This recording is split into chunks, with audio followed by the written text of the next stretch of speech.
Les tarifs du Mercedes GLC Coupé, une nouvelle vague de 5 étoiles au crash test Euro NCAP, un premier teaser pour la nouvelle Citroën C3 et les grondements de la nouvelle bête de course de McLaren, c'est le sommaire de ce jeudi 23 juin 2016. Bienvenue à tous.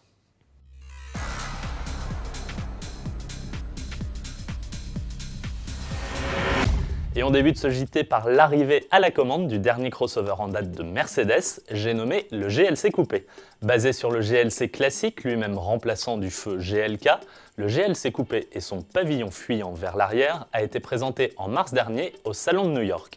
Et le voici donc qui s'apprête à rejoindre nos routes, prêt à empiéter sur les plates-bandes du BMW X4, son concurrent direct, et du Range Rover Evoque. Et côté tarif, l'addition se fait un peu plus salée que pour le GLC, puisqu'à modèle équivalent, ce GLC Coupé est proposé à 4 300 € de plus. Ce qui nous donne un modèle d'entrée de gamme en finition exécutive à 53 000 €. Pour ce prix, vous aurez droit au seul bloc essence proposé, le 250 de 211 chevaux.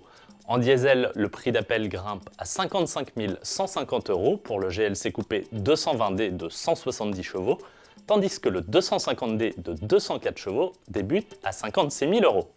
A noter que toutes les motorisations sont associées à la transmission intégrale 4MATIC.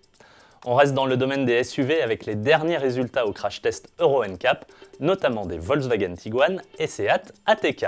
Et sans surprise, ces deux cousins très proches décrochent chacun les 5 étoiles. Mais c'est le Tiguan qui fait mieux avec une très bonne note en protection des adultes de 96%. Et le nouveau barème 2016, toujours plus strict, ne fait pas peur aux SUV allemands, puisqu'avec un score de 84%, il obtient le meilleur résultat jusqu'à maintenant en protection des enfants. D'ailleurs, le Seat ATK fait tout aussi bien dans cette même catégorie, tandis que pour la protection des passagers avant, il est à peine en deçà du Tiguan à 93%. Enfin, troisième et dernière voiture à avoir passé les crash tests Euro NCAP ces derniers jours, la très attendue Alfa Romeo Giulia. Et l'italienne aussi de décrocher la mention très bien, avec les honneurs même, puisqu'en plus des 5 étoiles, la berline atteint un pourcentage de réussite de 98% en protection des adultes et 81% pour les enfants. Sans transition, on passe aux premières images de la nouvelle génération de Citroën C3. Enfin presque, il faudra pour le moment se limiter à cette vidéo teaser qui nous emmène notamment dans le centre de style de la marque au chevron. Malheureusement, il n'y a pas grand chose à se mettre sous la dent concernant la future citadine, si ce n'est sa date de présentation le 29 juin prochain. Pour terminer, zoom sur la nouvelle bête de course de McLaren, la 570S Sprint. Basée sur la 570S de série, ce bolide en provenance de Woking est une véritable pistarde destinée aux gentleman drivers qui veulent se faire plaisir sur circuit en dehors de tout championnat.